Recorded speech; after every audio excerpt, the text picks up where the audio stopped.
All right, so we are here in our final class for the Business 129 in the summer 2020 semester that we got through totally virtually during a global pandemic. And you guys, the students you will see did an amazing job despite all of the challenges. And I'm very excited about what we have in store for us tonight. And the first team that we have is Sports Recruiting 365, and John Gold is going to get us started on that. And whenever you are ready, John, you can go ahead and take it away, and I'll start my timer. All right, thank you. Good evening, class. I'm John Golden, the founder and CEO of Sports Recruiting 365. We're a web app that provides student athletes with an in-depth sports profile that allows them more recruitment opportunities and the ability to gain more collegiate recognition. And for my team members. Hi, I'm Angela Merkins. I'm the operations manager at Sports Recruiting. I have my master's degree in conservation biology from Victoria University of Wellington, my bachelor's degree in biology with a minor in business administration from Point Loma Nazarene, and I bring 7 years of mortgage banking and finance and biotech experience to our team. Hi, I'm Karina, and I'm an accounting student at USD. And I have been the social media manager for this project and mostly creating graphics and content for the Instagram page. And I thought this job was fitting, just being a millennial and already having a passion for content creation. Hi, my name is Alex. My role within the company has largely been in relation to sales and PR in specific. A little bit about my background is primarily consumer and B2B facing sales. So it's been great to bring that sort of angle and eye to the company. And right now, Luke is not here, but he helped us out with mostly the logistics analyst. And for our mentors, I just want to say thank you guys very much. Every time I had a question or just needed to just reach out to lean on, they were always there for me. So for me, coming out of high school, I was a very talented player. Really, I was undersized for my position. My high school coach, he was great, but really didn't have that recruiting background. So I got overlooked. I ended up going to a couple of junior colleges until I got injured and joined the military and started coaching football. But a lot of problems that we see is players are overlooked, overworked coaches, lack of recruiting knowledge at the high school level, and then increased competition from limited sports or spots for college rosters. Our solution is in-depth player profile, direct messages from high school players to college coaches. We're going to give them a roadmap for players and parents to know what they have to do from start to finish. We're going to give those smaller colleges a bigger pool for players to choose from. We're also going to save them time and money. So talented athletes go unrecognized. So our solution is to create a social media platform to give them more exposure to college football coaches. The problem is that coaches are overworked and are unable to dedicate the time to help players get to the next level to play for college football teams. So our platform will give these high school football students the ability to post their accomplishments and stats. And our platform will help college football coaches from smaller universities reach more players and help them with their recruiting process by using our platform. It will also hopefully reduce their costs as well. So the marketing that we are going to be the market we're going to be focusing on is going to be first for the high school football students and teams in San Diego County. In San Diego County, we have 1,800 high school football players. We have 84 high school football teams and 5 college football programs. And our long-term goal is to help all high school football players in the United States and possibly farther. In the US, there are over 1 million high school football players, and a third of these players are on varsity football and are actively being looked at by colleges. In the US, there are 14,000 high school football teams and 880 college football programs. For the business to consumer segment known as the student athletes, we are looking at a total market of 332,000 students and a total income of $19.9 million. On the business-to-business model, which includes both colleges and high schools, there is a projected income of $27 million, and the small markets target 5 colleges and 84 high schools, all based in San Diego. And we anticipate that all 5 colleges and at least half of the high schools will participate. And now Alex will be showing the basics and demo of our web app.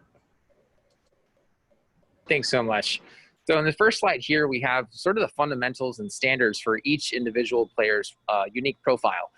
So each one will consist of a photo, physical descriptors, highlights from key compound movements and weightlifting, as well as academic accolades as well. There'll be some level of customization here, but this really will largely serve as a standard for all the profiles. In the next slide, we'll see a little bit more detail here, which is effectively what we would call like a player's professional resume. This will allow for archival of key statistics through their high school career, which we are confident will allow recruiters a very agile and more salient scouting in regards to finding the right fit based off of all these metrics from their previous years. And then the last slide here,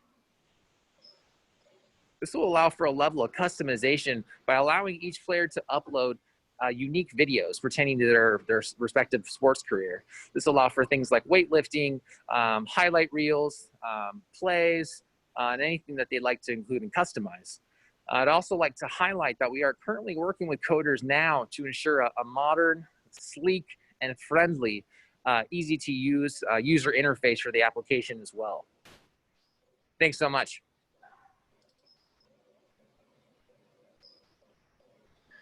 So as you can see on this slide, our business model is a little bit more comprehensive than our 3 main competitors. We are going to be offering more features such as a live chat where you can get in direct contact with recruiters and ask questions. We're also more inclusive with high schools, colleges, and individual student athletes, whereas some of them, like NCSA, only include colleges for their landing pages. And we're going to be offering a more competitive price at $60 a year for student athletes. As far as marketing, we're going to be using Instagram, YouTube, and Twitter to reach out to student athletes to get them on our platform. And for colleges, LinkedIn is going to be a big one to connect with sports coaches and athletic directors, as well as Twitter and Instagram. So right now, we're just asking for feedback on our marketing strategy to reach a wider audience and more introductions and connections with university football coaches or athletic directors. Down the line, we're going to be needing more connections with investors to help build the website, things of that nature, and looking for a CTO to help maintain and improve the website and app. So that concludes our presentation for Sports Recruiting 365. If you guys have any other questions, then you can direct them towards the rest of the team. All right, so it looks like we're cutting out a little bit there at the end, but it looks like that was it for the presentation. And now we're going to go ahead and open it up to questions. And right here. So open it up to questions. And again, if you have a question, make sure to unmute yourself and go ahead and pose any questions to the team. And if you could help each other out by asking questions, it'd be nice, right? If not, I'm going to start throwing out pretty tough ones. By the way, you guys had 2 minutes and 24 seconds left, so good job on timing. Yeah, it's always better to be less than more, right? Leave them always wanting more. Less is more. Okay, so I'm going to start with the first question then. The question is for the entire team. I heard you talking a little bit about price, right? So was that based purely on assumptions, or did you actually go out and test that somehow? And if so, what were you doing to test the price? How do you know that $60 is a good price? And thank you that's a great question. Looking at a lot of other platforms that are charging, for us, we're not trying to gouge the students, and we want to reach all students to give them the ability to get to the next level. So we wanted to go with a low price to just really give everyone the opportunity to use this platform. Have you done any research on that in terms of talking to people about the price, or any idea about cost? No, we have not. But that's maybe on the horizon. Yes. I know, John, you'd mentioned that you wanted it to be affordable. So it's about $5 a month per athlete. So that'd be $60 a year. And you felt that that was doable for fundraising, especially if the teams decide to group together and do that as well. Okay, wonderful. Okay, good. So other questions from the audience? Yeah. How are you guys planning on reaching these students?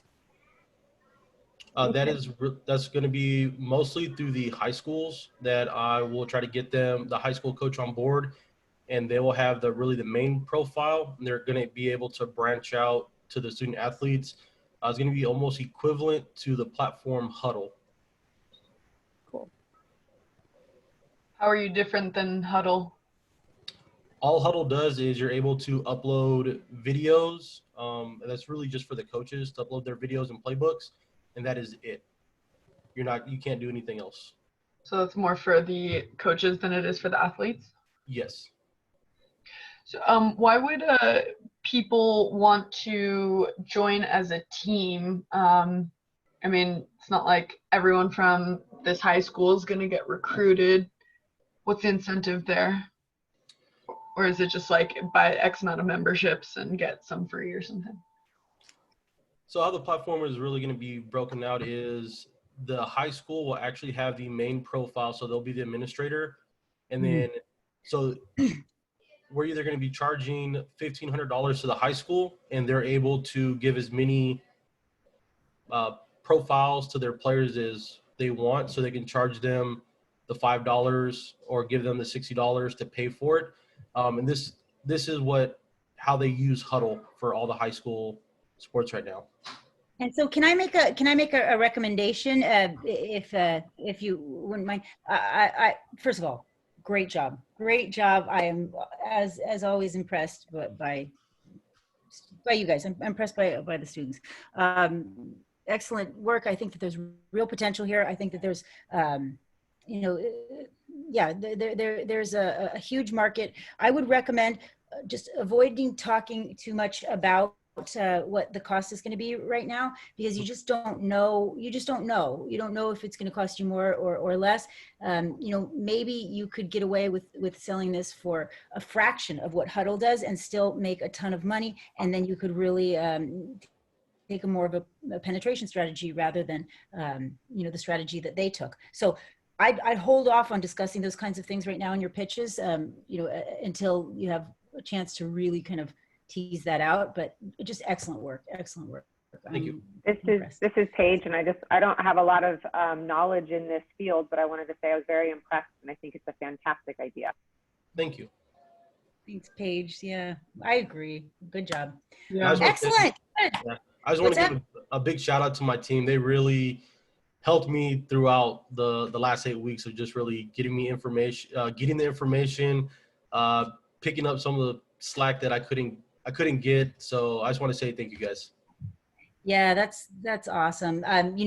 Really, if you want to go far, if you want to be successful, I've seen it. I've been doing this for a long time, and I know that it takes a good team. It takes a good team to make things happen. And I hope that moving forward, some of these team members, if you want, John, I mean, it's your company, not mine, but we'll continue to work with you as you develop this. Yeah, that was a great thing. They all agreed to stay on with me, so they're going to be with me going into the fall semester with the rec and moving forward. So I really do appreciate everything. That's awesome. I got a message today from what's his name? Bill, who was the CEO and judge at the competition. He actually wants to connect with you. Okay. He was impressed by your idea. So good job. Okay. I'll reach out to him. Yeah, awesome. Okay, cool. Who's next? We have next is Vibe Suit. Of course, I don't know why I keep forgetting. Vibe Suit is next. So please, Jacoby, if you want to get your, share the screen, get your screen ready. Everybody on your team, if you want to turn on your microphones, turn on your cameras. And don't forget, everybody, when you're presenting, you have to have that camera on. And we are ready whenever you are. Carla, you ready with the timer? Yes, I am. All right, whenever you guys are ready, take it away. Okay, so I'm Jacoby Dye, and Jesse, Shasta, and Gigi are on my team, and we are Vibe Suit. And so what if you were able to wear a Vibe Suit system that lets you feel the bass of music whenever and wherever you want? So next slide.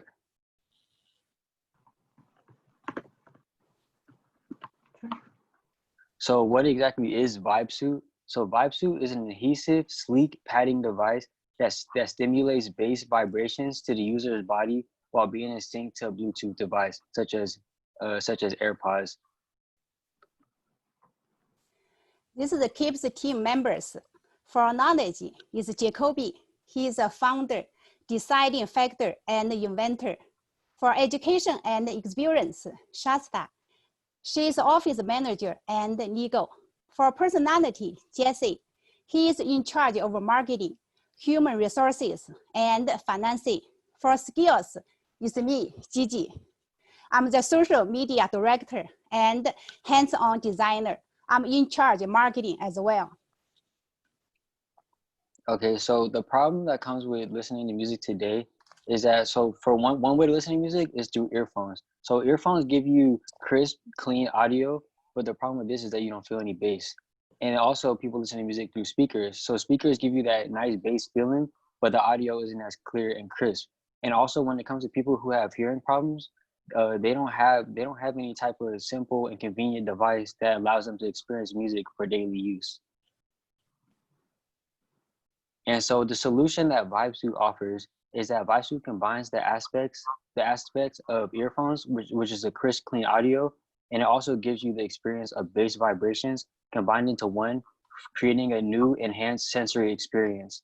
And this can help people feel the power of music in a different form, and this will allow people who have hearing impairments to experience music like they never had before with this portable vibration device. This is our value proposition. The benefits of our product will help music lovers and all people feel the power of music in a different form. It will enhance and create a new sensory experience. You will experience a similar feeling that you would get from large subs, like when you're inside of a car or at a live concert. Our product can help our customers and the people want something more personable to connect to their music on a deeper sensory level. Our product will give the hearing impaired the chance to feel the vibrations from the bass of the music. Market size, the early adopters that will target college students and hearing impaired.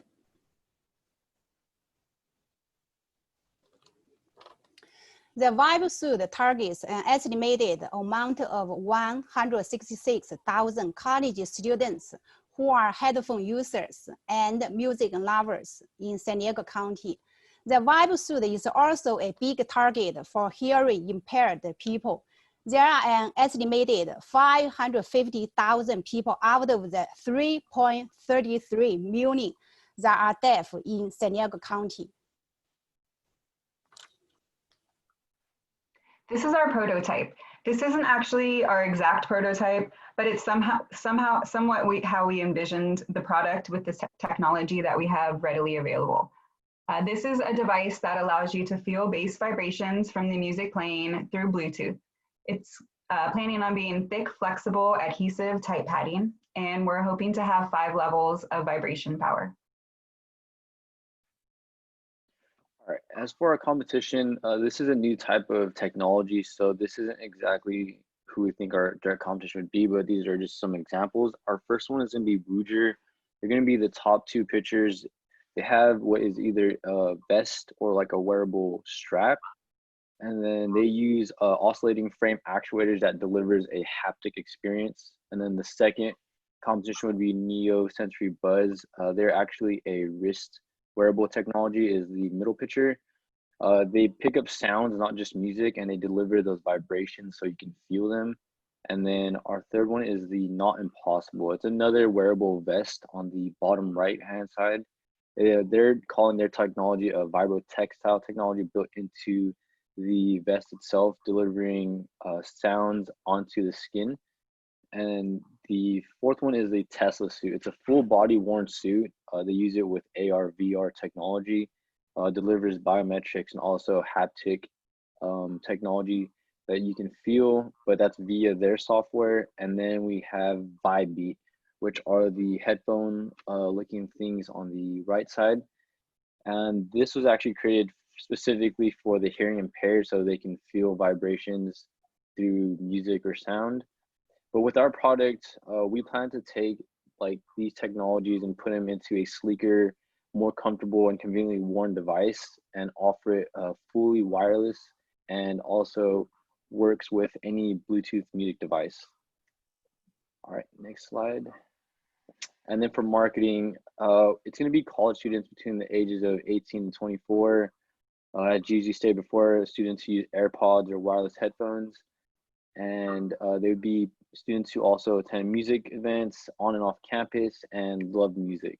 And if we can have access to the hearing impaired as well, we plan to use all forms of social media, target marketing on places like Facebook and Instagram, and then also advertising on platforms such as Twitter and Snapchat, and using YouTube for recording our videos.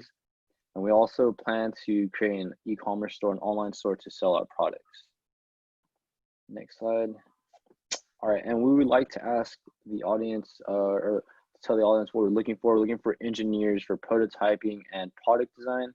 We're looking for more information for patents, specifically on our competition, and also for lawyers specializing in technology patents.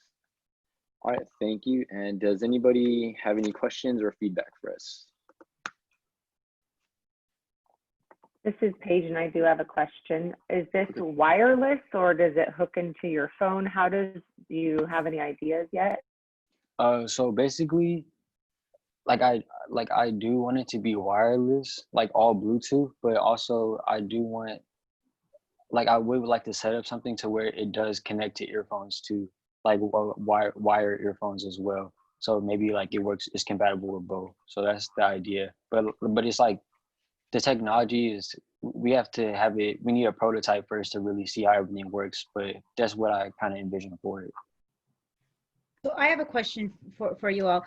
So have you done any research on the competitors as to whether or not they have patents protecting this technology, number one, and then number two, it sounds like the point of differentiation or what you're doing differently than the competition is, one, that you wanted to have it wireless, and two, that you wanted to have it universal, to work with all ports. What's to stop some of the existing players from just doing that? If that's what people want, then why wouldn't they just make it wireless and make it? I know we have not researched any other patents to see if the competitors have similar patents. I know the Vibebeat, they had made a prototype, but we were even trying to look if we could purchase it and we weren't able to. So I'm not sure if it's even on the market. And I think Shobi, that was from 2016. He saw that advertisement. So we did kind of research that, but we have not researched what types of patents they have. They have a little bit different of products, so. Yeah, like I said, the technology is still really new. Most of like the companies that I showed you guys, they're still in like prototype stages, and there's only like, I think the Woojin one you could purchase, but it's still kind of like a startup. So they're not actual products you can even purchase just from anywhere. So that's pretty common when you're dealing with a nascent technology, a new technology that's kind of on cutting edge trend, which is a good thing. Usually you're competing against other startups, but it does sound like a lot of the startups that you're competing against have deep pockets, so and have a little bit of a head start is what I'm afraid of. And so yeah, I just wanted to know, is there anything else that and maybe this is more of a comment, look and see if there's something that you can do that's not just that it's wireless, right? Because if that's what people want, then why wouldn't the people who've been working on this for the last few years go that route? You know what I mean? So I would it's say just cost. I feel like it's just really expensive with this thing. I think they can create it. It's the fact that are people going to pay for something like that and pay an expensive amount? Right. So then why? Yes. So like if you're saying like we want to do it for cheaper, there has to be a reason why it would be cheaper, because cost is not a good reason for them to buy from you. You know, so I find what my point is find a point of differentiation that makes you different and different enough that you can win against the bigger players. Does that make sense? Yeah, well, like the difference is between VibeSuit and these other all the other competition that we named. So like you saw, one thing is like a vest. Like, so I don't want to have a whole vest. I want to see like, so the little prototype we had was the little pads. Like it's not gonna be like those pads exactly, but I want it to be like small pad like so you might stick to yourself. So you can change an existing outfit and not buy some suit that's already made. Exactly. Now that is a point of differentiation. Okay, I get that. See, because yeah. Exactly, because like the one thing is like a strap and the speaker right there. Like no one's gonna want to wear that outside. Like who wants to wear a vest or a strap with a speaker on them? You know, it's just so bulky. It's like who wants to wear that? You know, I can see so that. That's one thing. And then actually the closest thing that I would think is our competition is the actual device that we posted that has that's for deaf people. And it's I'm not 100% sure how it works, but I know that it creates vibrations when they listen to music or something. But the problem with that is that it's only meant for deaf people, so it doesn't connect to earphones to where you can listen. So like if you're not deaf, then it doesn't apply to you, you know. So like but Art's VibeSuit, I want it to be somewhat like that, to where it creates the vibrations and you can also connect it to your earphones. So if you're not deaf, you can also enjoy.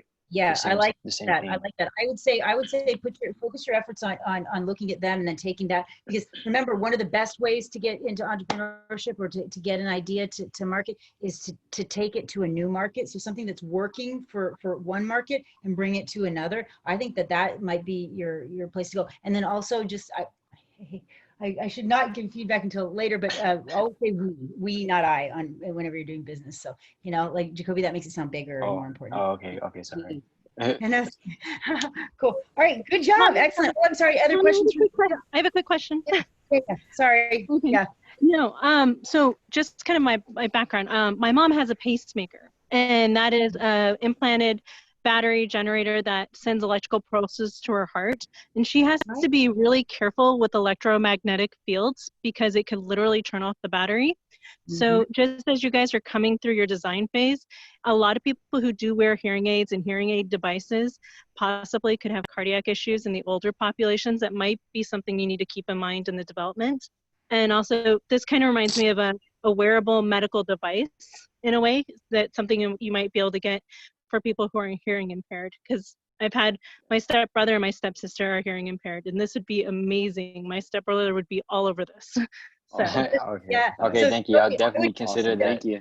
Yeah, I was going to say, definitely you guys, I would connect with Angela, because it sounds like she's got people who, like, those would be so great to do some of your target marketing on her family members. And then, and then just so everybody knows, Jacoby's also been talking to physicians about wearable medical devices. So that's funny that you say that. So yeah, cool. All right, good job, guys. Okay, Angela, could you add me on LinkedIn? I'm gonna here. Oh, can you just put your LinkedIn in the chat, and I'm gonna screenshot it. I'm so sorry, you broke up. I can what? Okay, could you put your LinkedIn in the chat so I can add you on LinkedIn? Oh yeah, you got it. No worries. Okay, cool. Thank you. Appreciate it. No problem. Angela is going to be going through the rec next semester too, so you guys will probably be here if you're going through. So cool. All right. So any other questions, comments? Good job. Excellent. All right. Thank you guys for listening. Thank you. Yeah. Cool. All right. Who's next? So we have. Oh, I know who's next. We have next. I don't know. I can't remember. Urban Olga, of course. Urban Olga. Wonderful. So do we have everybody on Urban Olga with their cameras on and their microphones on if need be? And whenever you are ready, you can take it away. Okay, let me just share the screen really quick and then put it on again. Thanks, Jacinda. Boom. Okay, so my name is Jacinda. I am the founder and CEO of Urban Yoga. Urban Yoga is an online group and private session hybrid vinyasa yoga fitness that combines weight, strength training, and yoga in one class. including complementing physical improvement with mental tools to maintain progress by promoting inspiration and self-empowerment to improve health and wellness. Woo! We are comprised of 8 people, all certified yoga instructors. Jacinda is our founder and CEO. Amanda is our Chief Marketing Officer. Danielle Martin is our teacher trainer. Udoka Wana is our legal director. Phuket Bachivan Stewart is our graphic designer. Hailey Yu is our CFO. Kelly Snyder is another teacher trainer. And myself, Paige Mo, is a community outreach and partnership. So my backstory for why I started this company, I was overweight 60 pounds. So when I started my fitness journey, and I struggled as well with health and fitness, I then became a certified yoga instructor later on my journey, added personal training and corrective exercise specialist. And then I began to dive in other fitness styles that incorporate into my personal practice. And that's where Urban Yoga came about in 2019.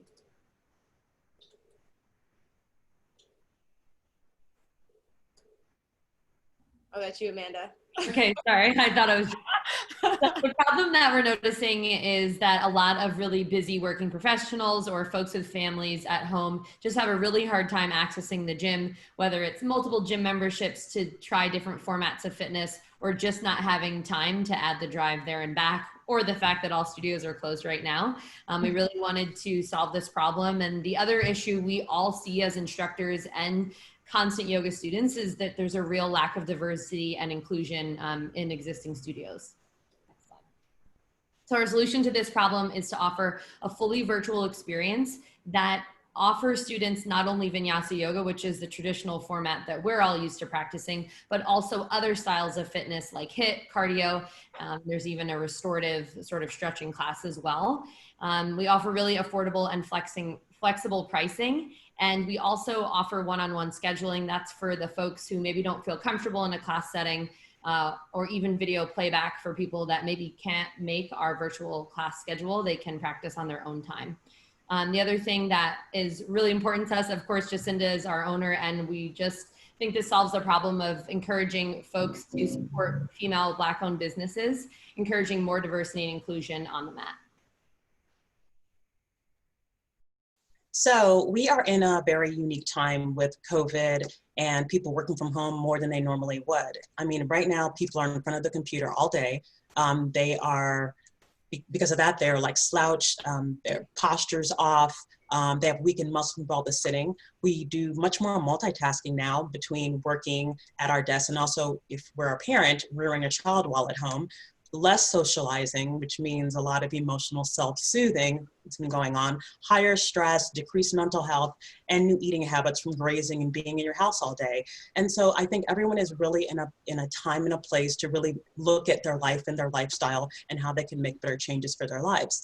And basically, if you don't take the opportunity now, you know, you're really only hurting yourself, because bad health leads to monetarily higher insurance rates and premiums.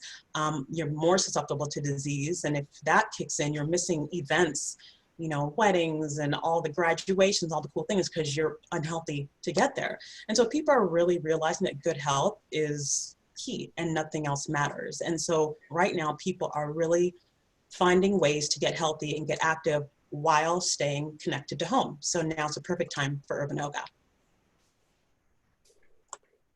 When we look at the market size, although we know yoga is good for everybody, we decided to target women, and specifically in San Diego, since that's where our company is based. We're looking at women the ages of 20 to 44, and typically we're looking at working professionals, that way it's easy for them to pay for a membership or a one-on-one class session.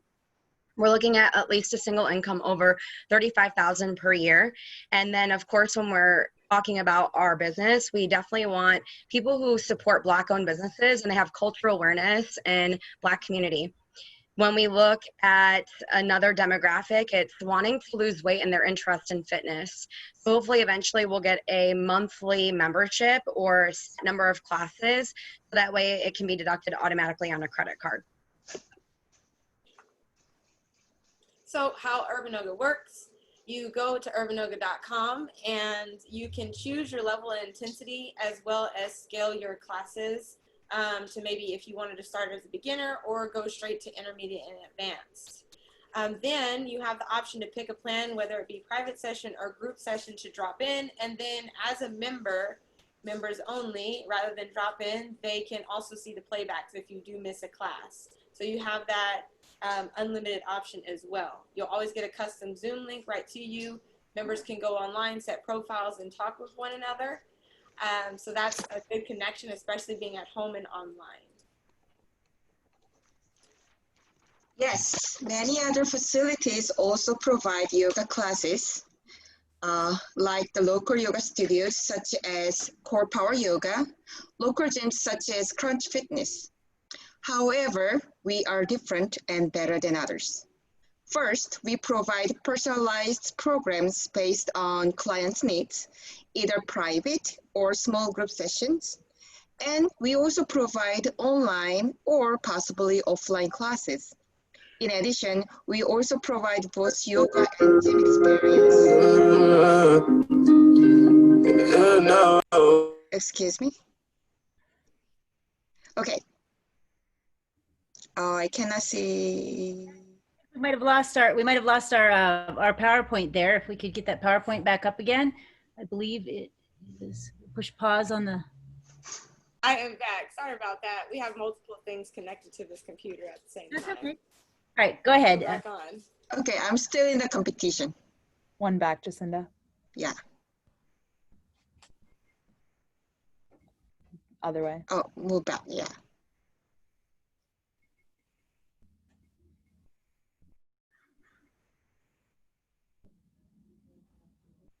Are we good? There we go. One more. Okay, cool. I am back. Sorry about that. Can you go back one more slide, please? There we go. Okay. Okay. So in addition, we also provide both yoga and gym experience with the weighted options all in one class, while still offering scaled classes by different intensity levels. I'm done.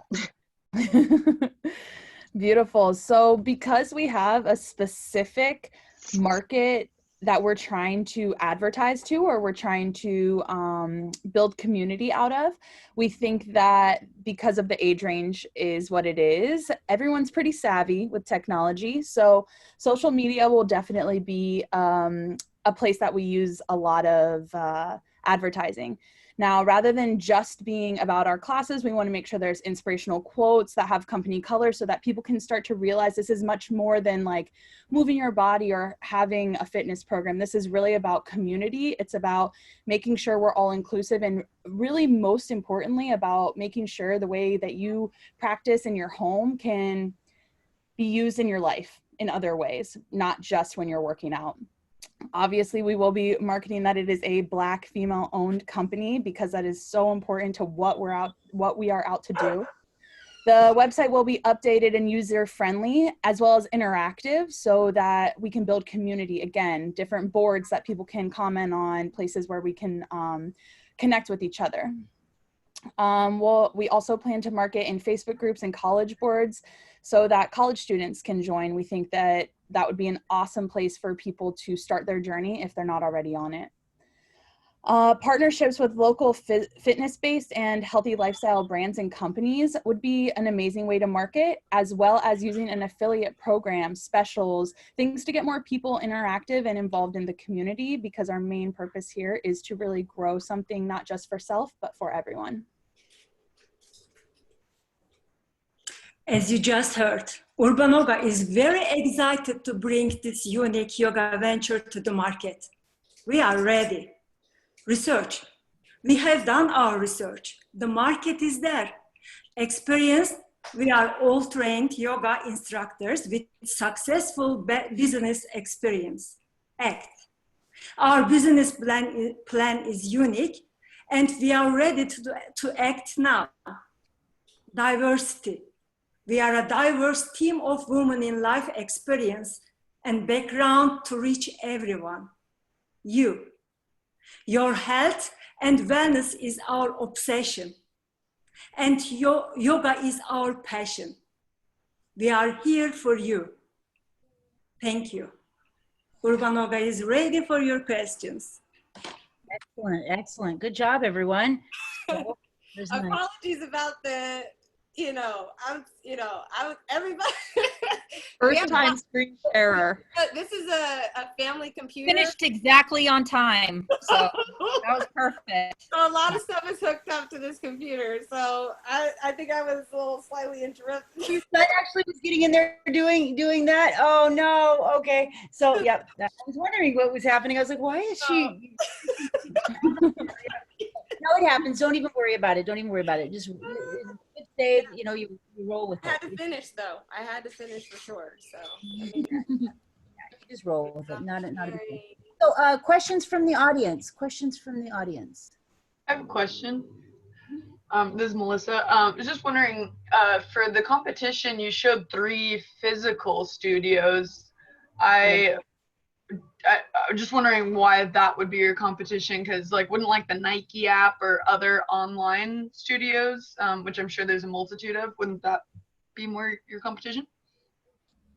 Or are there other online studios that are yoga specific? Or maybe one of the studios, actually, Core Power Yoga, is online, and they do have an app with on-demand classes, which is also what our market is. And a lot of us, since we came from there, thought that that was probably how we learned, and it's one of the definite top competitors for Jacinda's company, I think.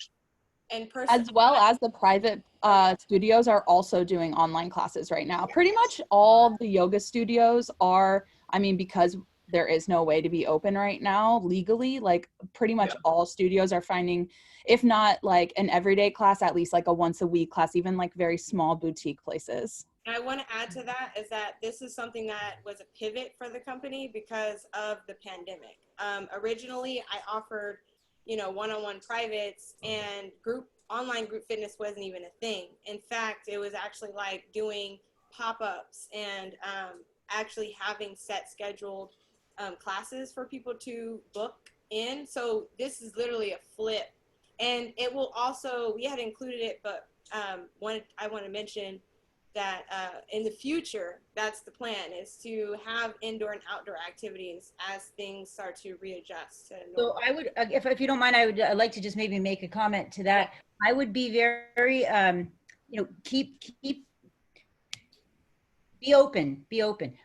There's a chance that if you do this as a purpose-built online-only yoga studio, and you really keep that as your core focus, you might have that might be your differential advantage, and so it might not benefit you to go back to the traditional setting, because brick and mortar is expensive and old-fashioned and cumbersome. And so if you can maybe maybe that will be your sustainable competitive advantage, that you do this differently, you do this purpose-built for it, and you do it right. So I don't know, I'd keep your oh yeah, I think I'll definitely exactly, I'm sorry, I didn't know who was speaking, but I definitely will be looking into that, because Tanya is saying, if this is actually more successful for the company to stay at this route and it's effective, then I'm definitely going to be doing further research and getting a little bit more advanced with how the app integrates and what I could provide online, probably adding teachers as well, so that there's always someone available to teach, and there's always different classes and personalities, because that's what people like as well. So definitely, I appreciate, that's a good comment. I'll definitely take that in. Any other comments from the audience? Yeah, this is John. Another thing to kind of look at if you want to do the outdoors, if you look into, it's called stroller strides.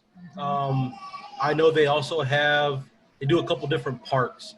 So what they do is they do workouts. It's moms with their kids for with the strollers. That's something that you can also do if you want to do yoga at the parks. Now, the only thing is, I know for City of La Mesa, is you have to pay to use the park. It is. You do. With so many people. So if you have over, I think it's 6 people, you have to pay. So maybe that's something to look at, is if you have 5, 6 instructors, just try to find that number. If it's 5 or less, maybe you find 5 or 6 different parks and you post a time, and whoever lives close can go there, and you can get 20, 30 people and really not have to pay. I think that that would be a good idea to test the market in both ways, since in the future we plan on doing indoor and outdoor, well, really outdoor before indoor classes. So I appreciate that. I actually looked into parks and permits, and I found out that there's only certain parks in San Diego that you can actually permit to for fitness events that you're charging for. And then you're correct. I do have to keep in mind the numbers and how that ends up adding up to being something that's actually profitable, because of, like, you know, certain parks, especially because of the size, they're maybe only allowed 15. This other park allows 6, and every single park has different rules, which I haven't researched. So I'll definitely dive more into it instead of just scratching the surface, because that's really a good idea for sure. And I hear you saying a lot. Is this going to be just us? So we is new. Jacinda already had her company before we came in to help her. So that's why I'm like, she's got to retrain herself that we're a team. Well, and I mean, and even if it is a founder of one, Jacinda, and you're going to be doing this on your own, use that we. I mean, just think of it like the royal we, because it gives the impression that it's of legitimacy and of a business, and not just something. Yeah, it's like backed up with No, totally. Yeah. I hear myself. Old habits. I have a quick question. Yeah, go ahead. Go ahead. Okay, a couple of different things. Do you have to carry, if you're going to do live, you might want to think about liability insurance for the park. Carry it. And it covers, sorry to cut you off, we have to carry it, and they have all transitioned that it covers virtual teaching. Yes. Awesome, cool. Especially though the city sometimes requires it. I've tried to do some events at a public library and they required it. So, so another thing was, are you guys going to partner with retailers? Because someone who's just a beginner might be interested in purchasing certain supplies, and you know that be something you can either like attach to your app or your website, or partner, or maybe setting up your own e-commerce store.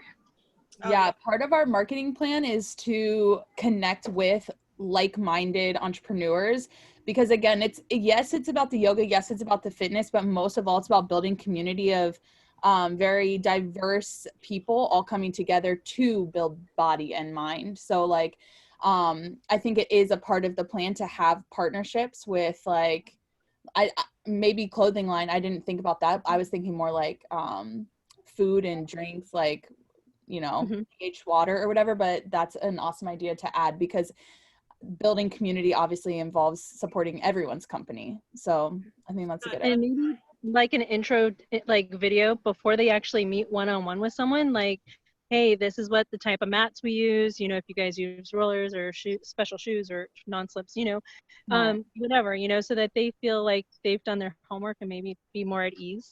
So. Right. Oh yeah, I totally agree. I think right now it's not in the budget to try. I have reached out to try to affiliate and like partnership. However, it's very expensive for the company. But I will say, I mean, unless I can find someone that is, because they've like tried to want something out of it. I think you might be a little. Yeah, well, actually connect with me afterwards. It shouldn't cost you anything. We're talking about strategic partnerships that are beneficial to both. And if you set it up right, and if you get connected to the right organizations, it's a win-win, right? And so there's no cost to the benefit. And then also doing things like creating videos and things like this. If you can get into like the incubator, those are the kind of things that we help people to do. So yeah. And then, did you have another question there? I feel like, Angela, I cut you off too. No. I think those were my questions. Thanks. Okay, so then, excellent job, everyone. Thank you so much. Good job. And we have now our last presentation, I believe, is Fishbowl. Who's last? Yeah. Who's last? Fishbowl. Fishbowl, that's right. No, we have two more, because we have Fishbowl and Liquor Label. So Fishbowl, if you would like to go ahead and open up your slides and share those, and I will get the timer going. Actually, Carla's doing the timer. So whenever you're ready. Can you guys see my screen? Not yet. I'm ready with the timer. Not yet. So if you take, if you click on share screen, Melissa, after you click on share screen, you'll want to click on the blue at the top where it says share your entire, what does it say? Share your entire desktop. That's the one you want to click afterwards. Okay. Share screen.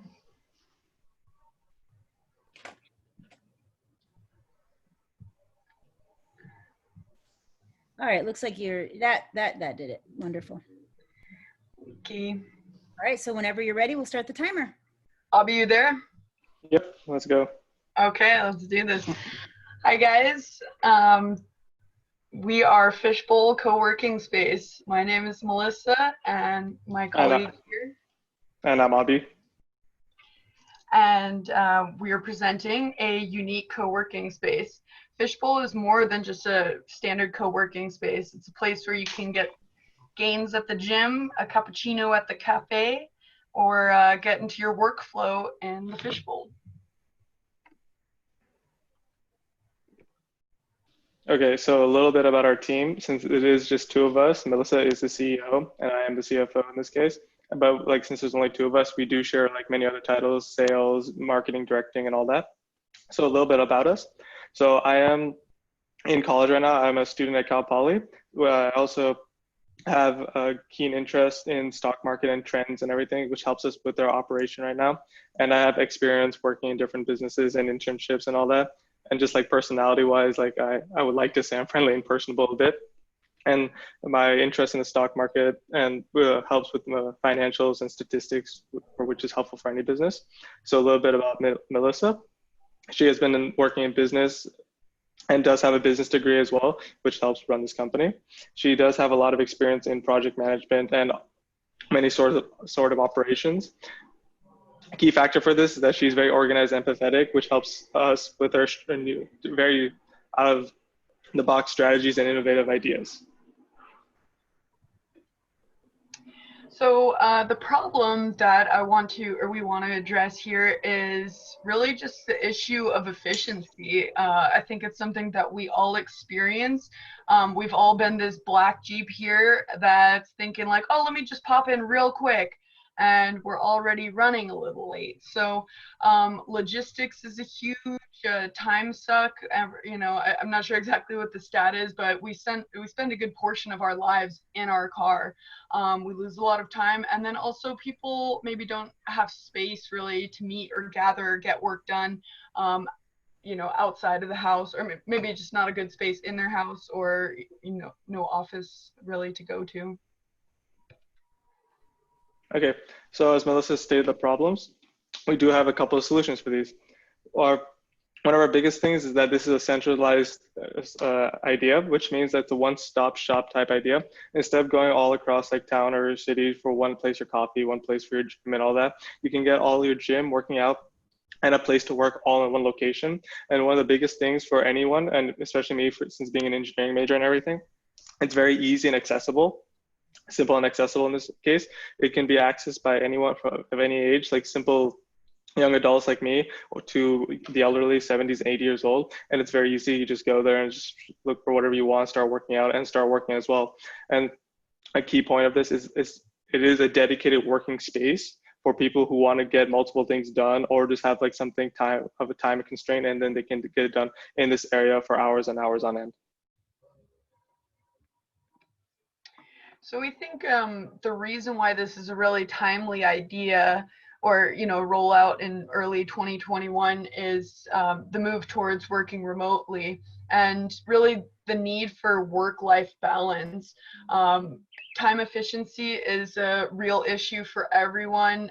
If you're trying to get to the gym, a cafe, and work, usually they're kind of spread out across town. You can't always get everything you need in one swift movement, so you tend to compartmentalize or plan out your life, or even just, you know, skip the gym a lot. We also see that there's going to be a great need for space. People who are working at home, maybe you have the, you know, ability to have an office space, maybe not. Maybe you have kids, maybe you have a dog, maybe you have loud neighbors. So a space dedicated for work is really important. socialization is also something to consider for people who are going to be moving towards freelancing or being independent contractors. They might not have the ability to invite their clients into their home, nor would they want to. Accessibility is another reason.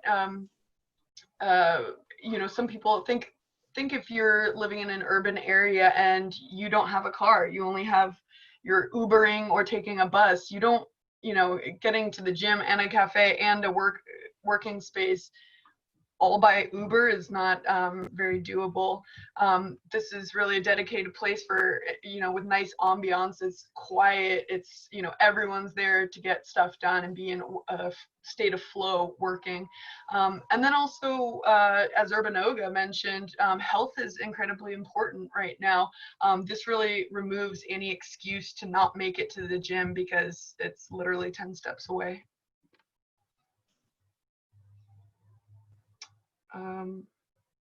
There we go. Okay, awesome. So we're going to be looking at our market a bit. So we did do a little research and a little bit of assumptions for this. And then after looking at that, we found out that our first demographic audience would be 30 to 40-year-old working professionals. This is probably the best idea for them since they're the ones who do need to work in a space much more needed than like business professionals or college students. And then we did do a segmentation graph or method based off this. So based off the US population and everything, we found out numbers and applied it to San Diego, which is our current base of operations for now, which of course is now an accurate representation of the US population, and it has much more business professionals in such a bigger city and very vast networking area.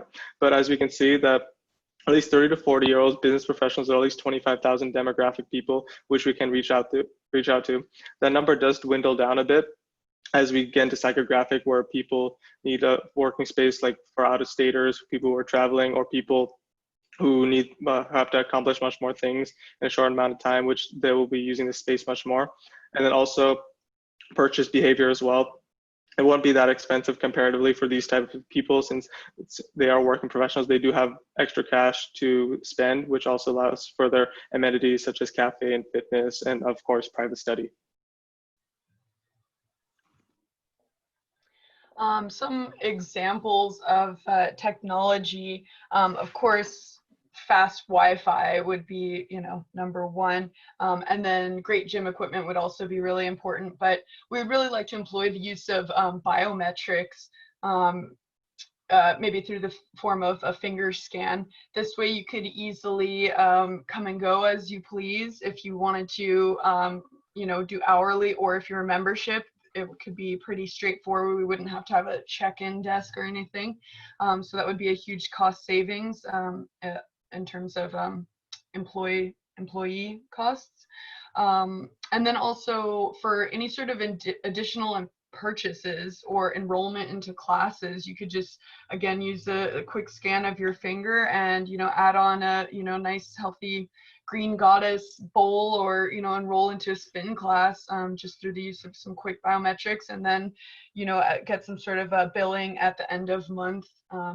So that just makes a lot of sense business-wise to employ that sort of technology, and it's just easier around for the employee or the users. Okay, so we're going to look at our competition. So obviously our competition will be like Starbucks or local cafe stores, businesses like WeWork, which are just dedicated working spaces, and also places like the 24-hour fitness or any type of gym. It's not just limited to these businesses, also libraries and other sort of businesses would be our competition. But of course, our type of business puts us above them a bit more, since we do combine each aspect, in this case, cafe, working space, and a gym all in one centralized location, which is much more than any of these businesses are offering as of right now. Marketing, I think, would really, a cornerstone of our marketing campaign would be through strategic partnerships. We would want to reach out to some of the big players in San Diego, like Qualcomm, Illumina, Intuit, and work with them to offer certain plans or hours for them to use this co-working space. I know a lot of these businesses are employing this remote work maybe throughout the rest of the year, so we could easily step in to create space for people who, again, don't really have something at home. This is, again, a tri-segmented offering. So, regarding marketing, we can really kind of compete in some fields other than just the co-working space. That brings me to talking about our user persona. It would be a young, sort of professional, progressive, productive person who is kind of exuding that lifestyle of getting stuff done. They can be using LinkedIn to advertise that they are here working hard at a conference table, or they can be using something like Instagram to show off their, their matcha latte that they're enjoying at the cafe. Okay, so next steps, we would like to ask you what would you as the consumers would like to see. So like, for example, if we did offer a free week trial to all Business 129 students, which is y'all, will you join? We would also like to thank you for listening to our pitch deck and to see if you have any questions. Thank you. Great, excellent job, excellent job. There's the clapping. All right, everybody. So questions from the audience, I had a question. I have to step off. I just wanted to. So Melissa, this is basically WeWork. I know you said they were your competition, but this is basically WeWork in every building that they're in. They typically have a gym in the building and have all this stuff and have a restaurant. So it's basically WeWork. How is it that different? And then also too, I feel like, just a suggestion, putting all of the things that you said in one space may seem overwhelming, because I know you talked about the ambiance, because I know people, like we don't need to get active. So it's like at some point they should be able to get around, move around their desk, and maybe step out, get some fresh air. If everything is all compacted in one place, how does that promote, a calm ambiance and all of that, if you know what I'm asking? Not entirely, because you're saying that WeWork is doing it well, but then and then you said that people should be walking around there and getting exercise throughout their working time. So I don't know, I'm just a little confused, but yeah, I suppose it would be pretty similar to WeWork. I wasn't aware that WeWorks had dedicated gyms in them. I had visited one in the past, and it was in our downtown area. They had kind of classes that they offered outside on their patio area. So, and then I don't think that their cafes really had as full of a menu option, but again, I'm not entirely sure about that. I should probably be more aware of the direct competition. Yeah. It's okay then. That was just my offering you some constructive feedback on it, but okay, I'm gonna step off. Thanks. Okay, and then also, yeah, just, we would obviously have these rooms sort of segregated, so it wouldn't be like, loud tempo music right next to the quiet working area. So, that could be strategically done via like different floors or just soundproofing rooms and whatnot. Awesome. Do we have other questions from the audience? This is Amanda. I have a question. Oh, go ahead, Amanda. Sure. Thanks, Angela. I'll be quick. I love your presentation, you guys. Great job. It was really concise and to the point. In terms of competition, if and when it ever opens again, I would check out Mesa Rim. They do this. They have yoga, climbing, gym, cafe, and then a work area. So it's a pretty cool spot. But I guess my only question for you is, will you have showers? Because for me, if I'm going to do a spin class, there's no way I can sit in those clothes and work afterwards. 100%. Yeah. I mean, yeah, especially if you're going to be like getting work done. We're hoping, someone's there for a full 8-hour workday and then hitting the gym, you might be a little grimy afterwards. And again, this is all about convenience. So it's like, I mean, I'm a huge core power goer, I guess. So getting my showering and everything done before leaving the studio is like such a game changer that, I've never gone back since doing that. So Abby, do you have thoughts on that? I think that'd be valuable to include, just because if I didn't see that on there, I wouldn't think to go, Yeah, good point. Thanks. Yeah. I was just going to mention maybe a market segment you guys could look at are like real estate agents and biotech sales reps, like pharmaceutical reps, because they work from their cars. And so especially the real estate agents, they need to meet with their borrowers. So if you guys had like a little breakout room or meeting room where they could meet with clients, and it'd be a real bonus to be able to say, hey, let's grab lunch. We'll meet in the meeting room and, sign real estate contracts or loan docs. And just to add to that also, don't assume that they're going to be there for 8 hours. I think that I think you might get a lot of real estate agents or other, other industry professionals. And when you go out there and you actually start doing your market research, your primary research, you'll find out, who might be the best early adopters, and listen to them, listen to what they need. I'm assuming that you might be right there, and that you'll get people who won't be there for an 8-hour workday, but maybe just an hour to sign docs with their clients or something like that to give them legitimacy. Yeah, 100%. Cool. Awesome. Thanks, guys. Thank you. Thanks for the heads up on the different sort of market segments. I think it could appeal to a lot of people.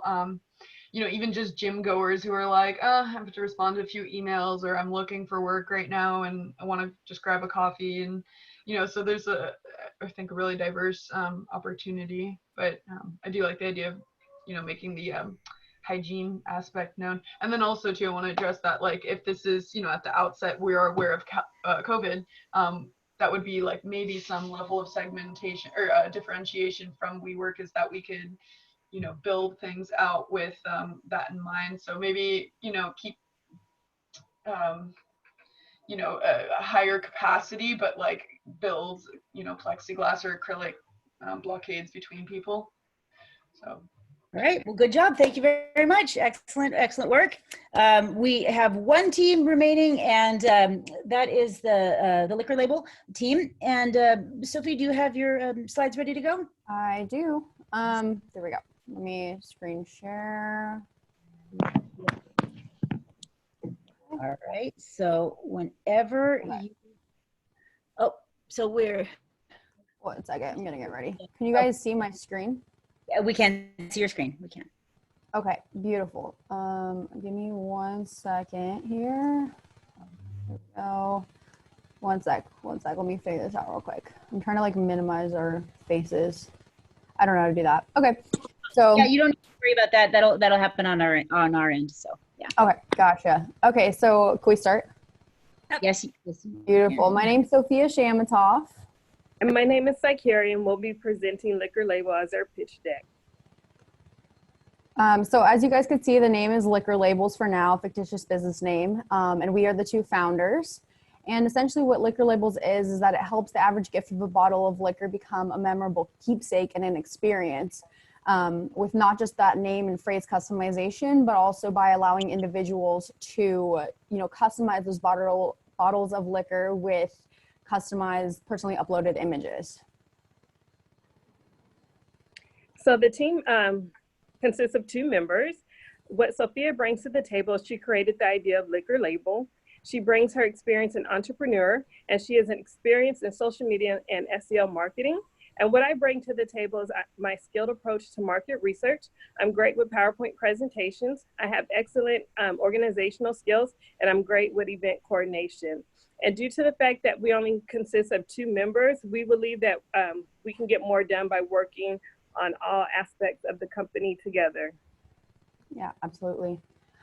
So, I found this problem because there was many instances where, I would have a friend's birthday or a baptism or some wedding or some event to go to. And I would find myself, just quickly getting ready and realizing like, oh shoot, I don't have a gift, and running to the grocery store as quickly as I possibly can to get any bottle of liquor I could find, whether that be like wine or vodka, depending on the mood of the party, and, by the end of the night, I'd give the gift. It was a quick like handover. And then by the end of the night, it's the empty bottles sitting in a pile of other empty bottles.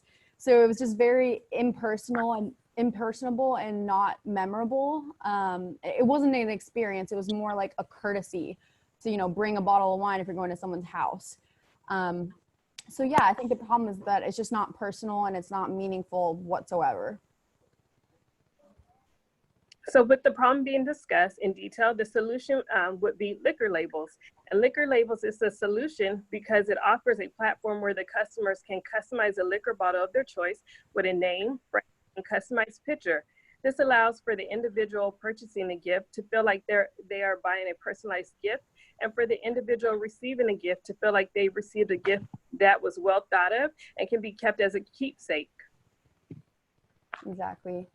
So we realize that, you know, this issue is not some large social problem that needs to be fixed, but more like a nuisance and just a little problem that could make life a little bit sweeter.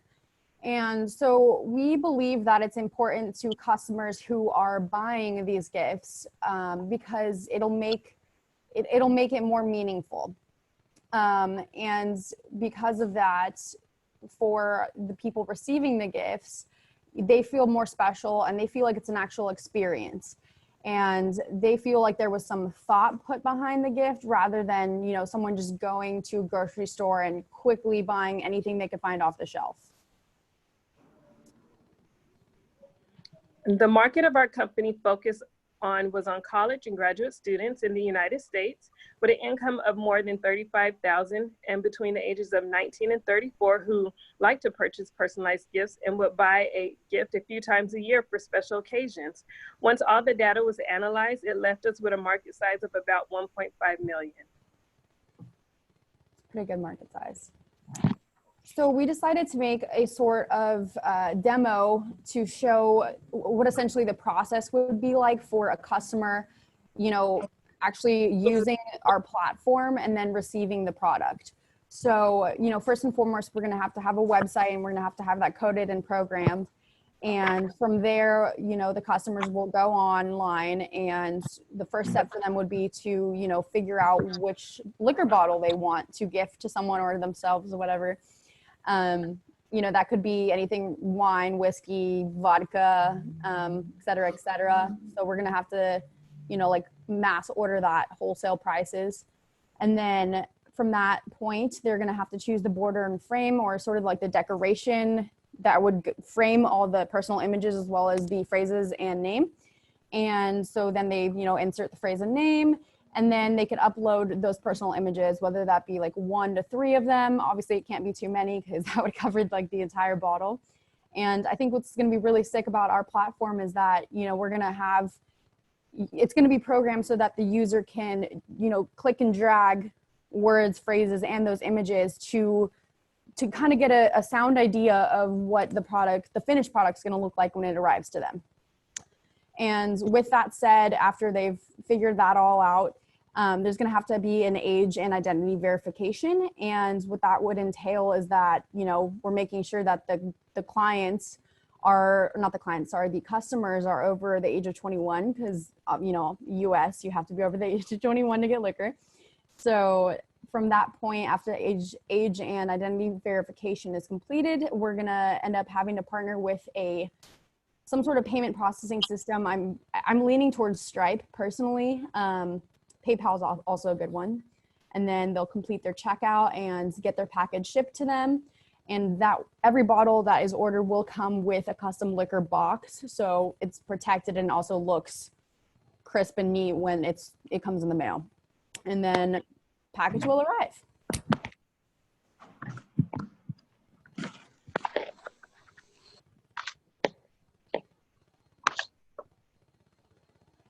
Sorry about that. So the 3 competitors that we researched were Jameson, Stomp Stickers, and Vista Print. If you look at the table below, you can see that Jameson, Stomp Stickers, and Vista Print all offer customized labels with names and customized labels with phrases. Stomp Stickers and Vista Print offer customized labels with personalized images. But what makes liquor labels different is that we offer liquor bottles and liquor bottles that can be customized. Liquor labels plan. I don't know how to go back. That's fine. The plan for liquor labels to make sure that we're sustainable against our competitors is using patents, trademarks, and copyrights to protect our intellectual property. And lastly, our company would make sure we provide a high quality product that is consistent with and provides excellent customer service. Wonderful. So, you know, the difference between a successful company and a company that's stagnant, in my opinion, is marketing. You have to have good marketing. That's key. That's key in any business related to sales. And so we kind of condensed a list of various platforms that we could use to push out ads and target certain types of users, such as Facebook, Instagram, Google, Amazon, Shopify. And, the latter of the three, from my personal experience, have a better conversion rate than, something like Facebook and Instagram. So I think we'd probably end up using those platforms more than Facebook and Instagram. So we would end up pushing ads onto those platforms, through geofencing and geotargeting techniques, as well as targeting, clients through customer referrals. And I think a really big part of our marketing strategy is going to be the ambassador programs, because with those ambassador programs, not only are these ambassadors, given an incentive to use their network to push our products, because they're given, that percentage of compensation. And yeah, so that'll translate to more sales.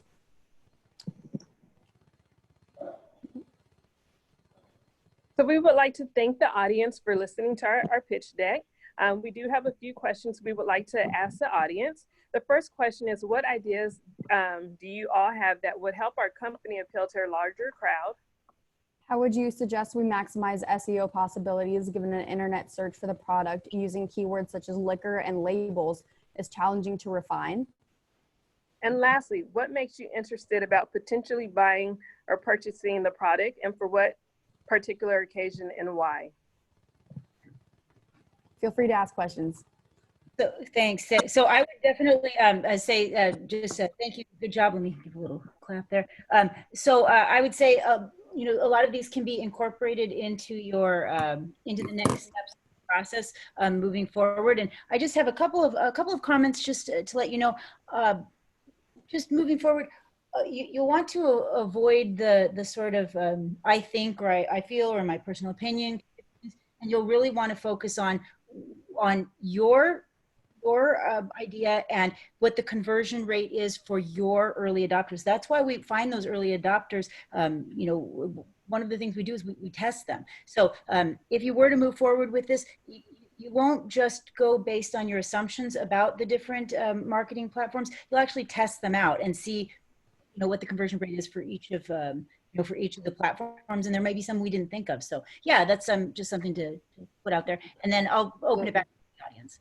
Absolutely. I think it can be different for businesses and different for different businesses. So I think what worked for my past business might not work for this one. So yeah, it's important.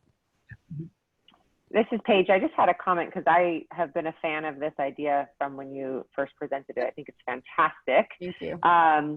I would, on top of that, maybe think about for last minute people like myself, where I could at the store see like a package where all I need to do is like a label. You can buy Avery labels, but it's the labels for your wine. All I have to do is like maybe download your software, upload my picture to it, and print it on the label in my own printer. That way it's quick, but I'm buying your label product at the store. And it's something that maybe if I'm standing there trying to buy a bottle of wine, I wouldn't have thought of. And then I see this label and I can take it home and print it real quick before I go to the party. And then just cover the label or whatever. Just an idea, but I think it's great. Yeah, I love that. I love that idea because I'm a last minute kind of a person too. And I love personalized, but there's always such a lag time. I buy so many personalized things and I hate that you have to do it so far in advance. Yeah, definitely. I like that idea. I had a question too, just kind of based on that one. I was thinking what the cost difference is, because you said you were going to be packaging the actual liquor bottles and then checking their ID and doing all this other stuff. Have you looked into just like making it an app or a website so you can just log on and create the label, and you can either send it to them or let them like print it there? And then I also had a comment that liquor labels, there actually is liquorlabels.net, but it looks like it just uses the label of the actual liquor bottle, and then it lets you like name it or anything, but it doesn't let you add pictures. So I wanted to say that would be a huge difference. And then have you thought of appealing to a larger crowd? I had just a comment on that is, have you ever thought of like using a stylist so they can actually write like a personalized message? So they're actually signing it and you can see their name is like in their handwriting. That could be pretty cool. I think I'm trying to think of like I know certain computers you know you have like stylus pens with like a mat on it. So I wonder if there's a way to like program. You can do it with your computer. Yeah, you can do it with your phone. It's pretty easy. There's a great So one of the things that I think is important to pay attention to is who said that? Was it Shasta? Who said the yes, comment about?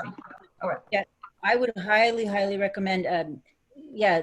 Doing it on the cheap. Don't do so much. I loved how you were saying like separate this out. Maybe just do the labeling and not the bottles. Yeah, totally get the bottles out of the equation maybe. And then also in regards to integrating different things like the stylus in there, there's everything out there already exists, and we don't have to redo anything. We don't have to code anything. We just have to bring it all together. And like your website, you won't even be doing any coding. I mean, it's 2020. We don't code unless there's some like crazy thing that it's doing. Most of that's already all built out in no code solutions. So you just have to pull it and bring it together. So yeah, I think it's totally doable, and you could probably do this on the cheap. You could probably actually get this company started for very little money and actually Absolutely. I look forward to it. I'm ready to buy, Sophia. To be my first client. Let me know and I will. A couple questions and a couple comments, guys.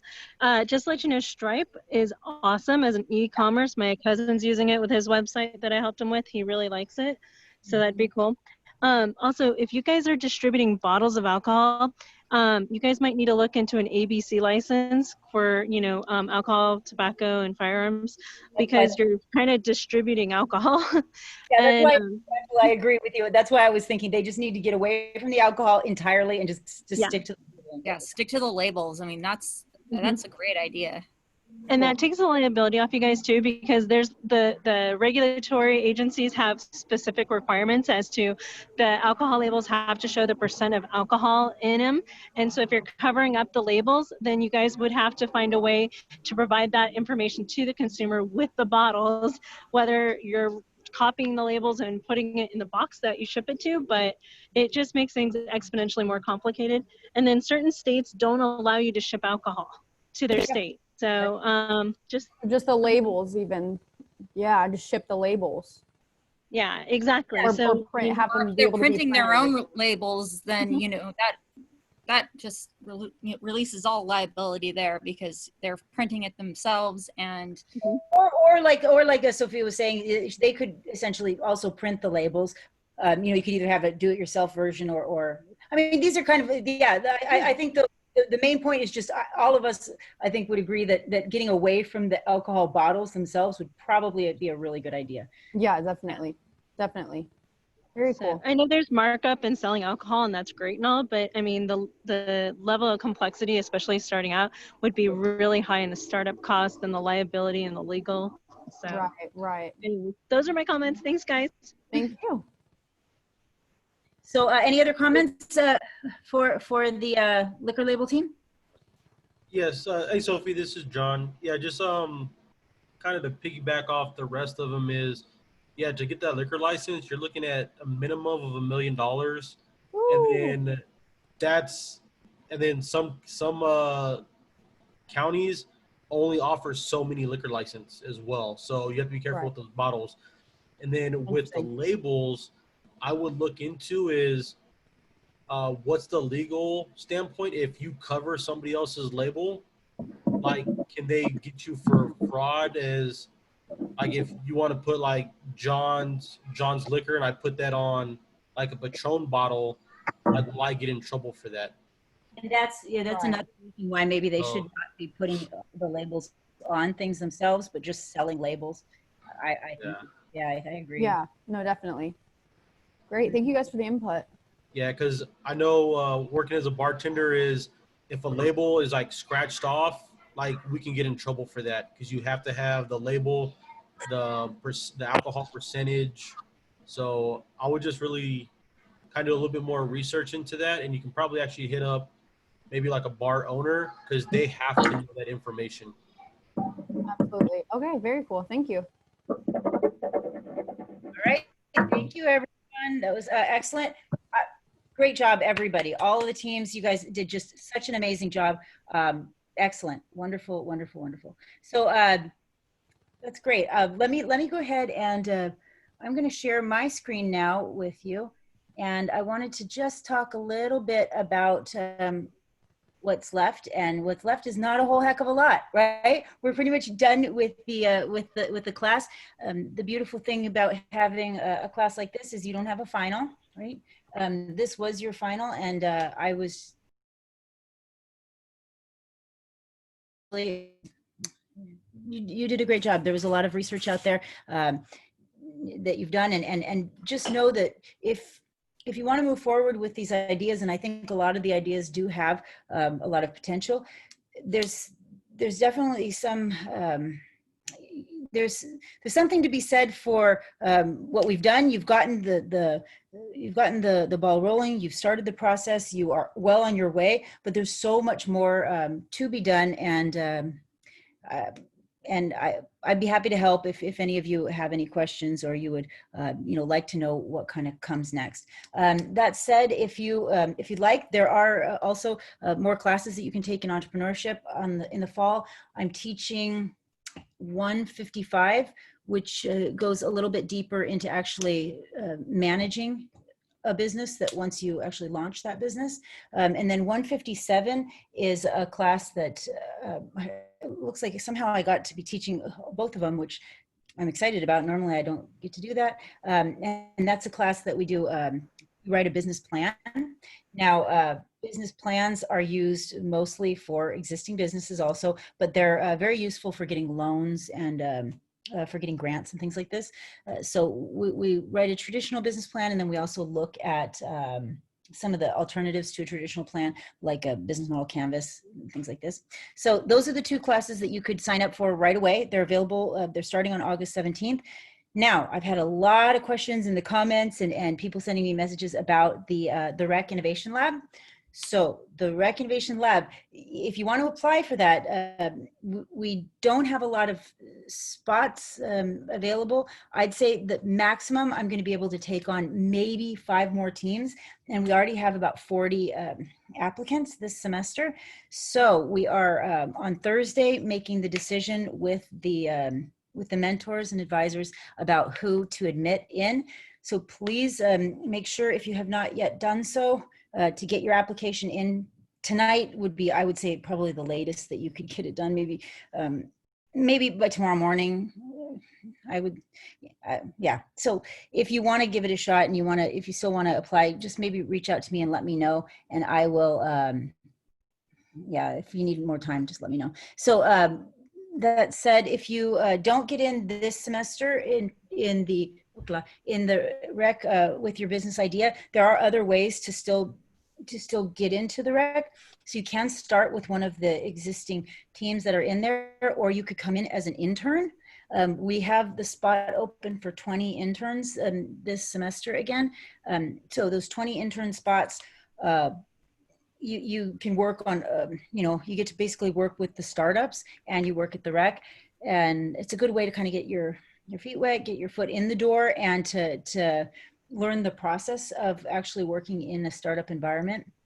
So that's a really excellent way in. If you are interested in that, just let me know also, and I can share with you the application for that. It's not available. It's actually not up and running right now, but it will be available. Hopefully it's done right now. I have somebody else working on it, and I'll share that with you later tonight. So in terms of your grades for this class, I'll be calculating those grades along with Carla, going through and looking at all of the assignments that you've done. If any of your assignments have not yet been graded, then I'm still, we're working on it. We're going to get those last couple ones graded, but please do let me know, because I think we should be caught up on most of them. This assignment, I'll give you comments, feedback, and put these grades in within the next couple of days. And yeah, and so you'll be able to see exactly, exactly why you got the grade that you did. And all of you did an excellent job. I mean, don't be worried. You're doing wonderful. And I guys will really put, did great. yeah, absolutely. And those grades, if you're looking for your grades, they're available in the grades, you know, my grades. Oh, I shouldn't click on that because it'll show people's grades. I turned it off really fast. So yeah, yeah. Any questions for me? Yeah. So, okay. So the only thing we have left to turn in is our PowerPoint. And is that it? That's it. Your PowerPoint slides from tonight. That's it. Okay. And just one person for the team has to do that. And I'll be putting those grades in the next, like I said, couple of days, as long as you've turned those in. Yeah. I did see, there's this page, I did see a week 8 reflections. Are we supposed to do one more reflection and comment? Yeah, so that is one thing that if you have not yet done it, I think a lot of people have done it. Because I think it just came up today. I didn't see week 8 until today. No, I tried to do it today and it didn't, there's no reply button at the very bottom. There's a link in the top, but not in the bottom. I think it says it's due by Friday, so I didn't know if that was something due this week by Friday and then the class is over. Let me see what's going on with that. So if you guys don't mind sticking around with me, I'll figure out what happened. That should have been already available before. So I don't understand what's going on and why it's not working. So yeah, I didn't see that either until today. Yeah, somebody else told me that, and I I see what happened. I see what regarding the Rec Innovation Lab, how are you telling everyone whether they got in or not? Like an it's email? one-on-one. It's one-on-one through email. I'll send you an email and let you know. And yeah, I'll let you know. So it looks like, oh wow, it says till Friday you have. Class actually ends on today is the last day of class, and it's going to lock you out. Yeah, it didn't show up until today. Ridiculous. Okay, so what we're going to do is, let me see what I can do here. Give me a second. I might be able to just. Does that mean we need to turn in our presentation by tonight? Yeah, you definitely have to turn your presentation in by tonight. What I'm going to do on this individual reflections is, okay, so I tried to edit that. I don't want to leave that open and make that an assignment if you just got it and it looked like you couldn't even submit it. If you see here, the individual reflection was just for me. It was basically, oh no, this is not even the right. It was just basically supposed to be at the, oh yeah, that's right. It was the other one here. Could you see this? Could you see in your modules, the, in module 8, the guest speaker. Yeah. And it was this one. Okay, you could see that one. Yeah, and it. But it said it wasn't a guest speaker. It was for like making comments. Yep, that's what I wanted you to have. So that module 8, I'm going to actually remove the other assignment and give you. In fact, I'm not going to remove it. What I'm going to do is I'm just going to give you all credit for it. You're going to have credit. You don't have to do anything with it, and I'll do that right now. Thank you. Of course. I'm so sorry that you couldn't see it because that's silly. I wouldn't want to. Do we need to respond to each other on this one or just? It's just, this is for me and this is really the last sort of assignment of the semester. It's a feedback, just that you have any feedback that you want to share with me. I'd really appreciate it. Just, you know, this is going to be not shared with anyone else and it's just to help me to improve the class itself. And let me change this one. So is that called week 8 individual reflection or guest speaker workshop? So that's here. I'm going to actually change this right now so you won't see this. So the week 8 individual reflections, I'm going to make it so you can't see it. I'll do that. Unpublished. Okay. So that one, I'm just going to give you a grade on. And then let me go back to the modules here. On the other one, it's called whatever that was, guest speaker. It's not really the guest speaker. This week it's that, what did it say? Like give me feedback, something like this. Yeah. So it says, instead of guest speaker, attend that class and type your feedback in 1 or 2 sentences. And then click submit assignment. So if you give me feedback, just tell me what you thought of this process. Tell me what you thought of the class. Tell me what you thought about the pitches. Anything that you think that we can improve on, any feedback for me, I would love it. And just do it in 1 sentence or so, but please do get it done by tonight. And that's not because I'm trying to like press you guys, except I know that Canvas will lock you out when the class closes, and the class technically closes tomorrow at, or tonight at midnight. So that said, maybe the feedback that I'll give to you, would you guys like to get that by email then? Because I still want to give you feedback on your, okay, so I'll give you. Yeah, email. Okay, cool, that's what I'll do. And I usually record little like voice memos for it. You can hear. Cool. So I'll do that.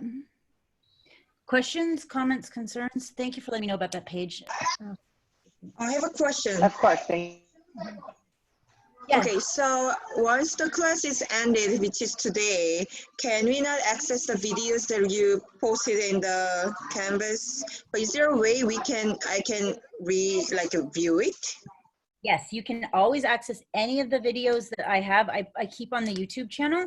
And in fact, I'd love it if you all could follow us on YouTube, because that helps us to get a wider reach, and it makes it better, for the rec. So if you just go to our YouTube channel, all the videos are there, and you can subscribe to that, and it'll let you know whenever there's a new workshop on there. And yeah, that would be nice for me. And I try to make sure that everything that you see, you can always get access to again. And it's all here. Oh, okay, thank you. Yeah, of course, of course. So, and do you need this? I can actually give you this link. I'll put it in the chat in case you don't have it. So thank you guys all for everything, for a great semester. This was really challenging doing this virtually. And this is the first time in my life that I've ever done an entirely virtual, from beginning to end, entrepreneurship class. And it wasn't so bad, right? I mean, I thought it was great. You did it. I enjoyed it. I enjoyed it because I could be home with my kids. If it wasn't for online, I wouldn't be able to do it. So for me, this was the reason why I could. So that makes me actually kind of happy. It makes me want to keep doing online. I'll still do in person, but I'll keep doing online also, so that people you should for people who can't get there can take it. I think it opens the ability for more people to take it. Good. Yeah, then I'm I agree. Definitely, Tanya. Absolutely. Yeah. Online, I was able to take it because of online too. I work full time, always been interested in running my own business. So I appreciate all the tips and all of it. So you did make sense. And honestly, you guys, you have some good ideas here, and I don't do it. Just do it. If you're serious and you want to start a business, there's nothing stopping you. I've just going through this last semester with the teams in the incubator, they're moving fast and they're launching companies, and they're making it happen even in these challenging times. And I've been doing this for a long time. I've seen so many people succeed, and so much of it is just doing it, just showing up, just being the person who actually who logs in every week and who comes to the events and who does it. Showing up is so much of success, I think. So show up, be there, right? So anybody, so I'll let everybody go if you're done for the night, but if anybody wants to stick around, has any questions for me about getting into the incubator. So if you either want to start up as with your own idea, you're welcome to stick around and talk with me about that. Or if you wanted to get in as an intern or joining another team, we can talk about that too. So. Thank you, Professor Hertz. I'm going to go put my kids to bed. I was going to say night-night. Yeah. So, bye. Tell the kids night-night. good night. Night-night. Yeah. Thank you.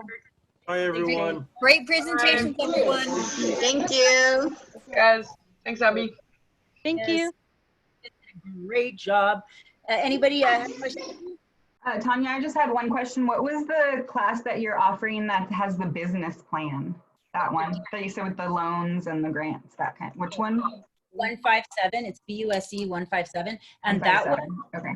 Yeah, we actually go through and we write each section of the business plan together each week, and so much easier once you've taken this class. So you'll have you'll do really well in it, and yeah, it's good. Thank you. You're welcome. Is that class full yet? I don't know. I'm not sure. Oh, you don't know? Okay. So I'm just wondering, because I applied for the rec application, and I have another thing. My brother actually created a full-on video game, and I was telling him when I found out about this, I was like, Charles, you should totally enroll in this. This would be such a huge, because he worked on it for 4 years. Right. I was gonna say, video games take a long time to develop, and talk about coding. I mean, that's oh yeah.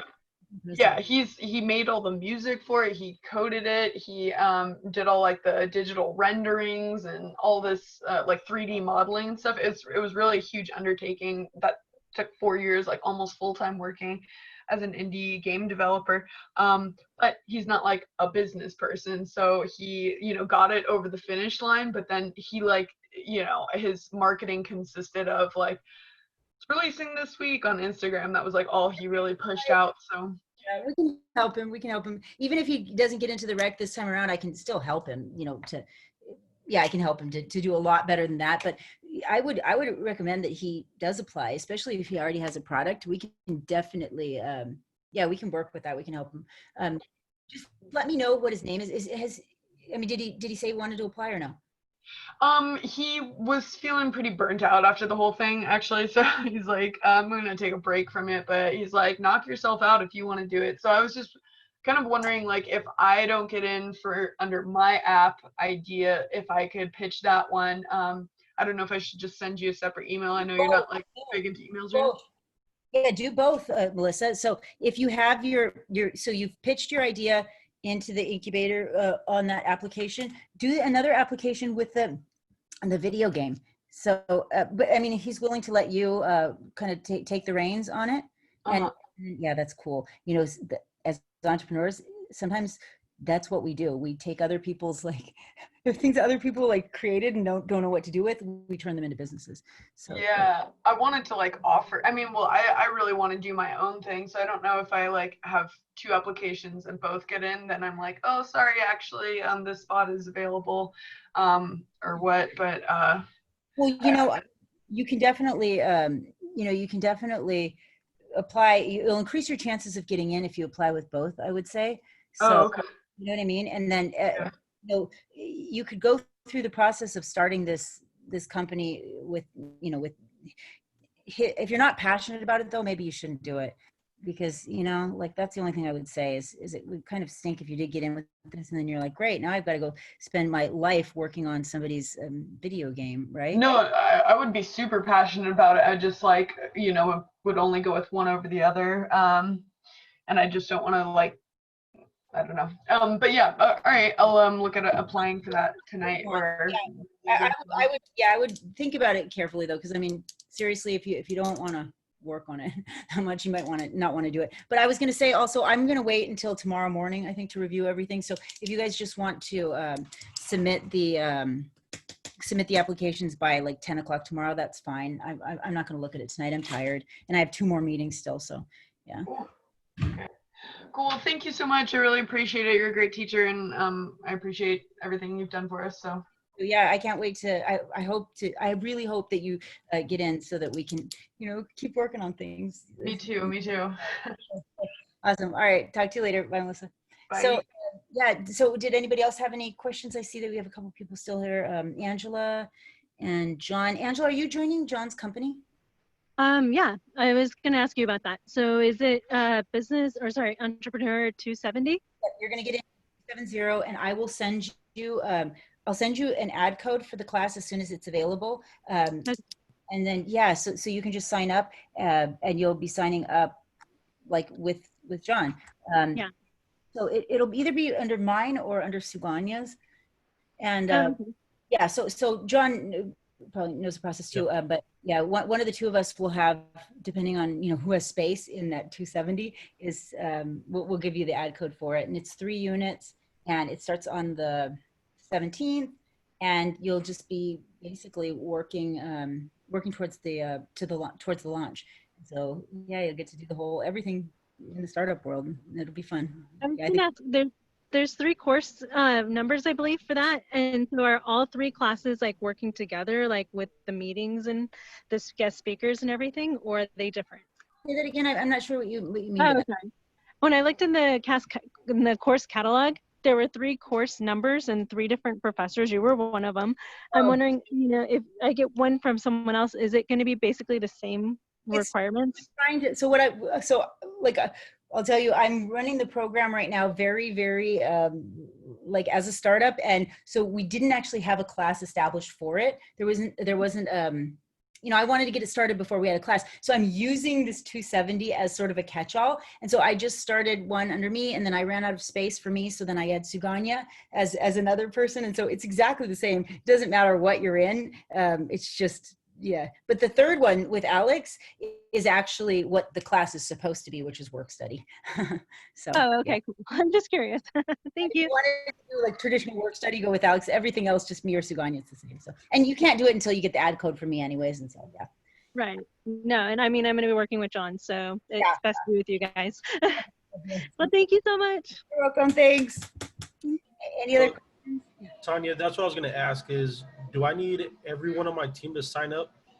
Anyone that you want to have, so if they want credit for it, yes, they need to sign up. If they want the scholarship, yes, they need to sign up. If they want, any other resources like those stinking business cards, we're finally able to order business cards. If you want business cards, you need to be signed up, because I don't want to, we can't give resources unless there's a person in the class assigned to it. And so, yeah, you can have extra people, but they just won't get resources.